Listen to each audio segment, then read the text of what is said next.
Hi, it's Terry Coatney, Coldwell Banker Realtor here in Vienna, West Virginia. Also have an office and licensed in Ohio. Let's talk about some real estate things that are going to happen if you're buying a house. If you're buying a house, you're going to have an appraisal. That falls in line and is ordered by the bank or your lender. After you've gotten through the home inspection and negotiations, now it's time for the appraisal on the house. What's that going to cost? Well, that's going to cost you somewhere between $450 and $650. It depends on the bank and the appraisal.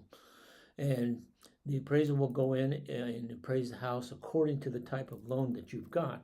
If you've got a government loan like an FHA loan or a USDA loan or a VA loan, there's certain safety requirements that they will be looking at.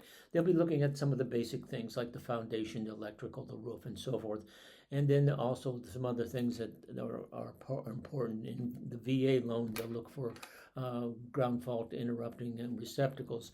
They used to look for those in the FHA and the USDA, but they don't do that in that particular type of loan now.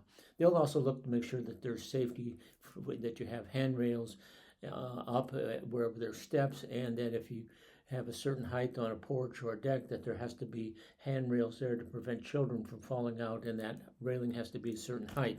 So all these safety things they will look at if there's an FHA or government loan. Now, what happens if the loan value, let's say you bought a house for $200,000 and it only appraises for $190,000? What happens then?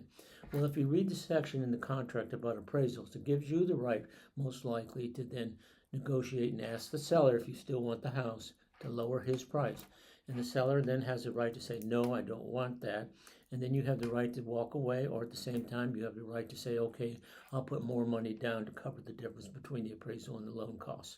So there's a lot of different things that happen with appraisals and in the process. If you have any more questions about that, give me a call and I can review some specific information just related to your question. I hope you like this video, and if you like this type of information about the home buying process, hit that like and subscribe. I would appreciate it. Have a great day.